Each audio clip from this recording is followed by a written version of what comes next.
అర్చకత్వం చేస్తున్నటువంటి వారికి, పూజారిగా ఉన్నటువంటి వారికి, యాజ్ఞికం చేస్తున్నటువంటి వారికి, అంటే గుళ్ళో అర్చకత్వం చేయకపోయినా ఘనాపాఠీలు ఉంటారు, లేకపోతే వివాహాది క్రతువులు ప్రతిష్టలు చేయించేటటువంటి వారు ఉంటారు. వారందరికీ కూడా వివాహాలు జరగడం చాలా కష్టమైపోతున్నటువంటి రోజులు. ఎందుకంటే ఏ అమ్మాయి కూడా తొందరగా ఒప్పుకోవట్లేదు, అమ్మాయి తల్లిదండ్రులు కూడా ముందుకు రావట్లేదు. కాబట్టి ఎక్కడో మారుమూల మహానుభావులు ఉండే ఉంటారు, అలాంటి వారికి కూడా పిల్లలు ఇవ్వటానికి.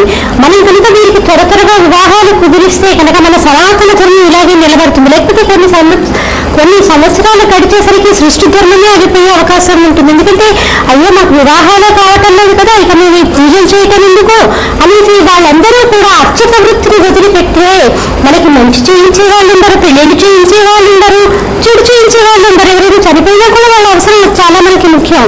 కాబట్టి మనము మేము నిర్ణయించుకున్నామంటే జ్యోతి మ్యాట్రిమోనీ తరఫున ఎవరైతే తల్లిదండ్రులు అర్చకులకి వాళ్ళ అమ్మాయిని ఇవ్వడానికి సిద్ధంగా ఉన్నారో, ఏ అమ్మాయిలైతే అర్చకుల్ని చేసుకోవడానికి సిద్ధంగా ఉన్నారో వాళ్ళందరికీ కూడా మా జ్యోతి మ్యాట్రిమోనీ తరఫున ఉచితంగా సేవలు అందజేద్దాం అనుకుంటున్నాము.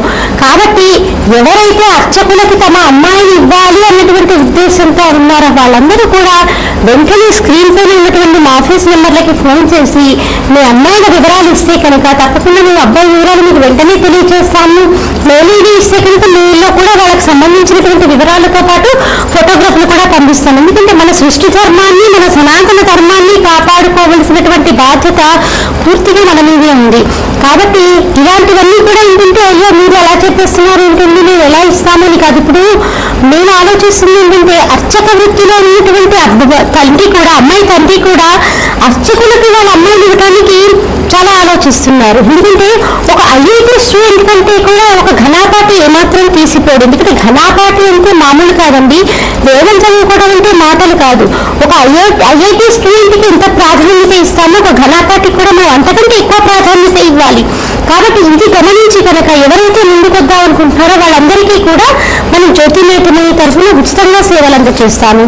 అలాగే అంగవైకల్యం ఉన్నటువంటి వారు, అంటే వినిపించకపోవటం, కొంతమంది స్పష్టంగా మాట్లాడుకోలేని వాళ్ళు ఉంటారు, కొంతమందికి పోలియో వచ్చి కాలు వంకరగా ఉన్న వాళ్ళు ఉంటారు, కొంతమంది అబ్బాయిలు గుడ్డి వాళ్ళు ఉంటారు. అయినప్పటికీ కూడా గవర్నమెంట్ జాబ్ చేస్తున్నటువంటి వాళ్ళు చాలా మంది ఉన్నారు. కాబట్టి ఇలాంటి వాళ్ళని చేసుకోవడానికి సిద్ధంగా ఉన్నటువంటి అమ్మాయిలు ఉండొచ్చు, అబ్బాయిలు ఉండొచ్చు, ఇటు జ్యోతి మ్యాట్రిమోనీ వారై ఉండొచ్చు, హిందూ విడ్లాక్ వారై ఉండొచ్చు. ఎవరైతే అంగవైకల్యం ఉన్నటువంటి వారిని వివాహం చేసుకోవడానికి సిద్ధంగా ఉన్నారో వాళ్ళందరూ కూడా మా సంస్థల నుంచి, జ్యోతి మ్యాట్రిమోనీ తరఫు నుంచి, హిందూ విడ్లాక్ నుంచి ఉచిత సేవల్ని పొందవచ్చు. అంగవైకల్యం ఉన్నటువంటి వారిని చేసుకోవడానికి సిద్ధంగా ఉన్నటువంటి వారందరూ కూడా ఫోన్ చేసి వాళ్ళ వివరాలు అందజేస్తే కనుక వాళ్ళకి సరైనటువంటి సంబంధాన్ని చూపిస్తాను. చాలా చక్కగా వివరించారండి. విన్నారు కదండి. సో జ్యోతి మ్యాట్రిమోనీ మరియు హిందూ విడ్లాక్ సంస్థ వారు అందిస్తున్నటువంటి సర్వీసెస్ గురించి విన్నారు కదా. ఆ సర్వీసెస్ ని మీరు కూడా ఉపయోగించుకోవచ్చు. అలాగే వారు చెప్పినట్టుగా అర్చక వృత్తిలో ఉన్న వారికి ఎవరైనా మీ ఇంటి అమ్మాయిని కనుక ఇచ్చి వివాహం చేయదలుచుకుంటే తప్పకుండా వారి వ్యక్తిగత నంబర్స్ కి ఫోన్ చేసి వారితో మాట్లాడి సంప్రదించి సరైన వివరాలను అందిస్తే తొందరగా మీకు మీ అమ్మాయికి వివాహం జరిగే అవకాశం ఉంది. అలాగే మీరు ఒక చక్కటి పుణ్యక్షేత్రం, పరమేశ్వరుడు పార్వతీ పరమేశ్వరుడికి నిలయమైనటువంటి కాశీ మహాపుణ్యక్షేత్రం దాని యొక్క వైశిష్ట్యం గురించి తెలియజేస్తున్నారు. అందులో భాగంగా గంగా అవతరణ గురించి తెలియజేస్తున్నారు.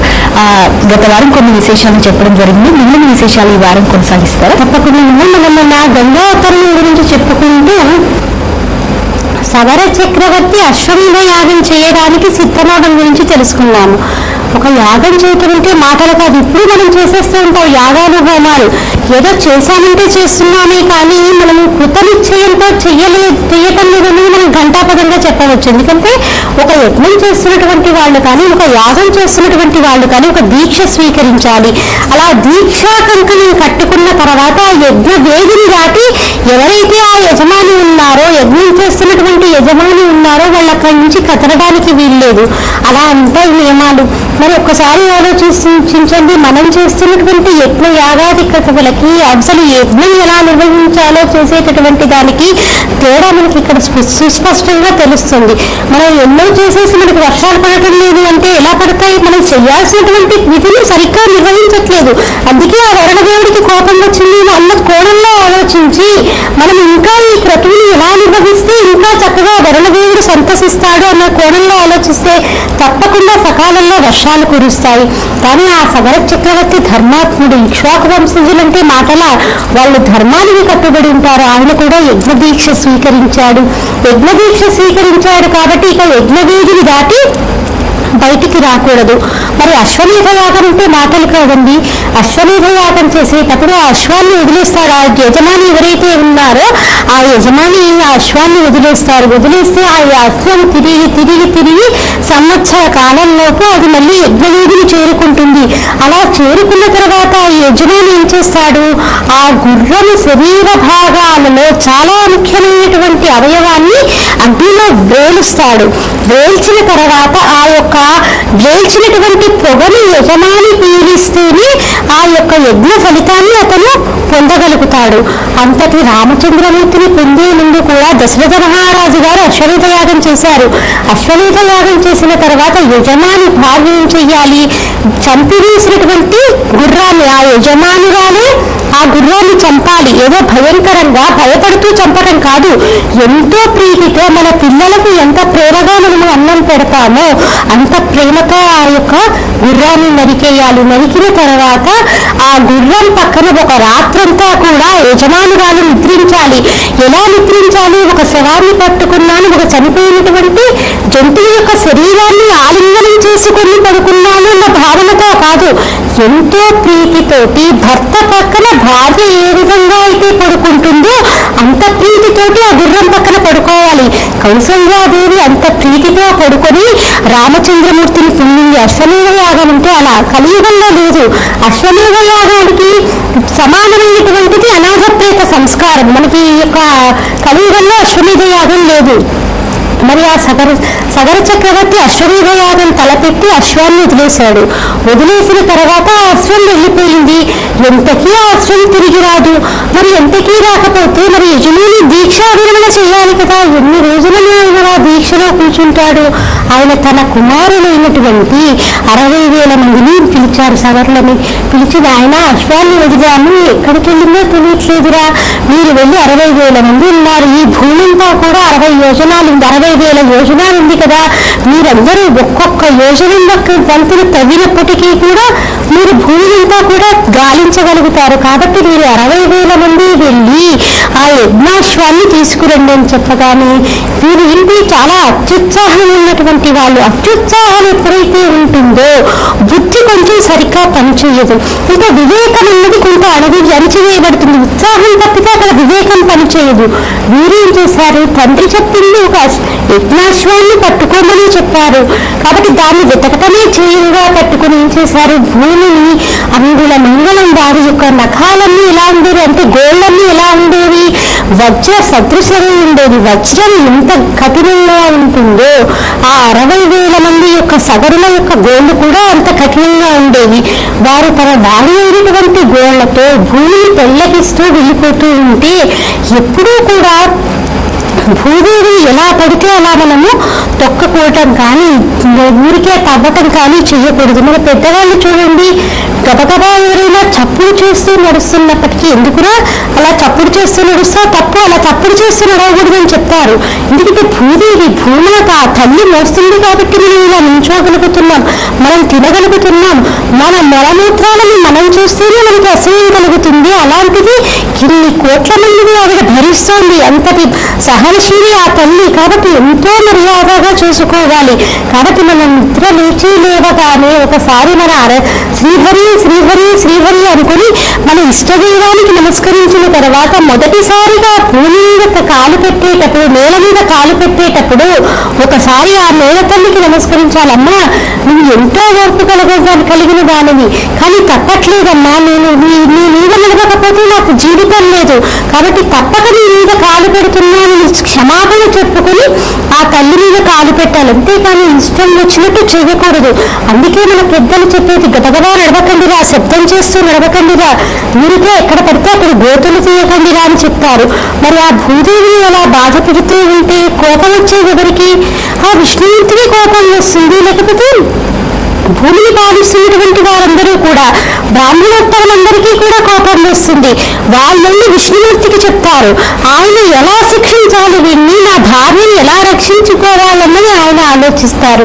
మరి 40,000 మంది అలా భూమిని తవ్వుకుంటూ వెళ్ళిపోతుంటే చుట్టుపక్కల ఉన్న వాళ్ళందరూ కూడా, దేవతలందరూ కూడా, వీళ్ళందరూ ఏంటి ఇలా తవ్వేస్తూ వస్తున్నారు, ఆ భూదేవి ఇంత బాధపడుతుంది అని ఏం చేశారు? అందరికంటే పెద్ద తలకాయ ఎవరు? బ్రహ్మగారు కదా. బ్రహ్మగారి దగ్గరికి వెళ్ళి మొరపెట్టుకున్నారు. వీళ్ళ ఉద్ధతి భరించలేకపోతున్నామండి, వీళ్ళు మొత్తం 3 లోకాలని గాలించేస్తున్నారు, పాతాళంలోకి కూడా వీళ్ళు వెళ్ళి వెతికేస్తున్నారు, ఎలా వీళ్ళని మనం ఆపటమంటే అప్పుడు ఆయన చెప్పారు, ఏమీ లేదు, ఆయన భూదేవి, శ్రీదేవి, భూదేవి అని చెప్తాం మనం విష్ణుమూర్తి భార్యని.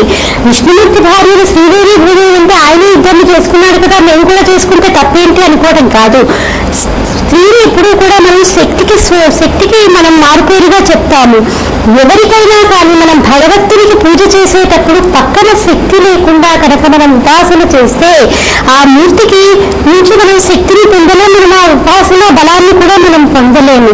అంతటి రామచంద్రమూర్తికి కూడా ఒక్క రామచంద్రమూర్తికి పూజ లేదు, సీతా సమేతుడైనటువంటి రామచంద్రమూర్తికి పూజ. ఎందుకంటే పక్కన శక్తి స్వరూపిణి ఉండాలి. కాబట్టి శ్రీదేవి అంటే ఐశ్వర్యానికి మారుపేరు, భూదేవి అంటే భూమిలో ఉన్నటువంటి ఐశ్వర్యానికి అంతటికీ కూడా ఆవిడ మారుపేరు. కాబట్టి మనమెవరం కాపాడుకోవడానికి ఆ విష్ణుమూర్తి ఉన్నాడు. ఆ విష్ణుమూర్తి భూదేవిని ఎలా కాపాడుకోవాలో చూస్తాడు. ఇప్పుడు ఆయన కపిల మహర్షి రూపంలో పాతాళంలో తపస్సు చేసుకుంటున్నాడు.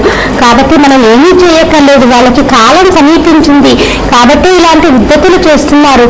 ఆ భూదేవి ఆ శ్రీమన్నారాయణుడే రక్షించుకుంటాడు అని బ్రహ్మగారు వాళ్ళందరినీ కూడా కొంత స్వాంతన పరిచి, ఇప్పుడు మనకి ఏదైనా కష్టం కలిగిందనుకోండి, ఎవరికైనా మనకు ఇష్టమైనటువంటి వారికి, పెద్దలకో చిన్నలకో చెప్పుకుని వాళ్ళెవరు ఓడి మాటలు చెప్తే మనకి చాలా కష్టం తీసేసినంతగా హాయిగా ఉంటుంది.